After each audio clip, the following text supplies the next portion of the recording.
Okay, तो पहले तो ये देखो, उसके बाद मैं बताती हूँ कि आखिर हुआ क्या है। ये देखो, इस वॉलपेपर को बहुत अच्छे से देखो, ये मेरे लैपटॉप का वॉलपेपर है। Look at this.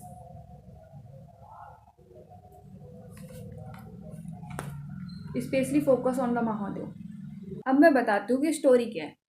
तो मैंने ये वॉलपेपर लगाया था जब मैंने अपनी यूपीएससी प्रिपरेशन शुरू की थी। मतलब मैंने लगाया था 5-6 साल पहले, आई थिंक लगाया था ये वॉलपेपर। और मैं ऐसे महादेव के वॉलपेपर लगाने के लिए फ़ोटो सर्च कर रही थी, तो मुझे रैंडमली ये फ़ोटो दिखी।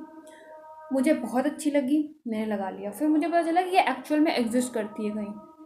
तो बस मेरे जैसे ही दिमाग में आया कि यार काश एक बार, मैं ऐसे अपने दोस्त से बात कर रही तो मैंने उसको बोला काश यार मैं एक बार चाहती हूँ कि ये जो फ़ोटो है उसको मैं एक बार रियल में देखूँ। ऐसे ही रैंडमली, मतलब कुछ ऐसे बहुत बड़ी थॉट नहीं थी, बस रैंडमली थॉट थी कि मुझे देखना है एक बार। और जिसको भी ये लगता है ना कि महादेव बिल्कुल भी तुम्हारी नहीं सुनते हैं, कोई भी भगवान तुम्हारी नहीं सुनते हैं, डिवाइन पावर नहीं होती है, हम कुछ भी सोचते हैं कुछ नहीं होता है, तो भाई सब झूठ है। अब ये बात सुनने के बाद बिल्कुल बिलीव कर लो कि सब झूठ है। अब मैं एक क्लिप ऐड करूँगी इसके बाद, उसके बाद देखना कि कितने कितने कायदे से उन्होंने दर्शन दिए। मैं गई थी 2024 में ऋषिकेश, और मैं वहाँ पे जब गई तो मुझे ये पता था कि ये वाले महादेव वहाँ पे हैं, बट मुझे ये नहीं पता था कि यार कैसे जाएंगे, मुझे नहीं पता था कुछ। फिर भी वहाँ पहुँचते पहुँचते मुझे रात के 9 बज गए। मैं बस उस जगह पर इस फोटो को देखने के लिए गई थी, और वहाँ जो उन्होंने मेरा स्वागत किया है, लुक एट दिस क्लिप।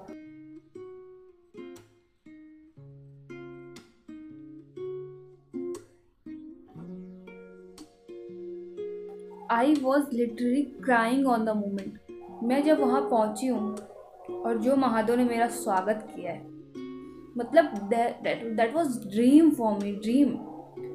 मैंने सोचा है था भाई महादेव बैठे हुए हैं मेरा स्वागत करने के लिए वहाँ पे।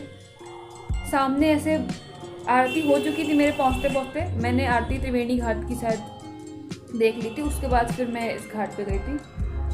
शायद त्रिवेणी घाट के देख कर ही गई थी इसमें। हाँ, त्रिवेणी घाट के देखूँगा। मैं इस घाट का नाम भूल गई कौन से घाट पे एक्चुअली मूर्ति है। बट मैं जब पहुँची हूँ वहाँ पे, इमीडिएटली बारिश शुरू हो जाती है, बहुत हल्की हल्की बारिश हो रही है। मैं वहाँ सीढ़ियों के सामने ऐसे बैठी हुई हूँ, और सामने महादेव ब्लू लाइट में।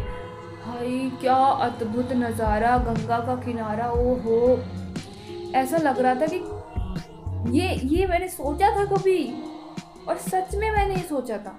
बस ऐसे ही रैंडम थॉट थी मेरी कि एक बार मुझे ये जगह देखनी है, और दिली इच्छा थी, सच में दिली इच्छा थी, इसे मन में आया था, एकदम खुशी से नहीं मन में आता कि ये मुझे देखना है एक बार।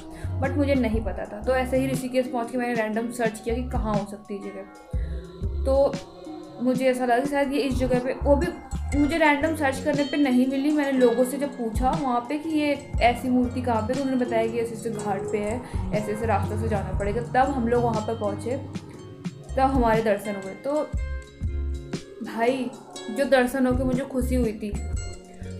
2024 में मैं गई थी ऋषिकेश, फिर 2025 में मैं गई थी ऋषिकेश। तब महादेव ने मुझे डायरेक्ट नीलकंठ महादेव बुला लिया था वहाँ पे। अभी 2026 चल रहा है, अभी तक तो मैं कहीं नहीं गई, बट मुझे पूरा यकीन है कि इस ईयर के एंड होते होते तक एक बार तो महादेव ऋषिकेश बुला लेंगे।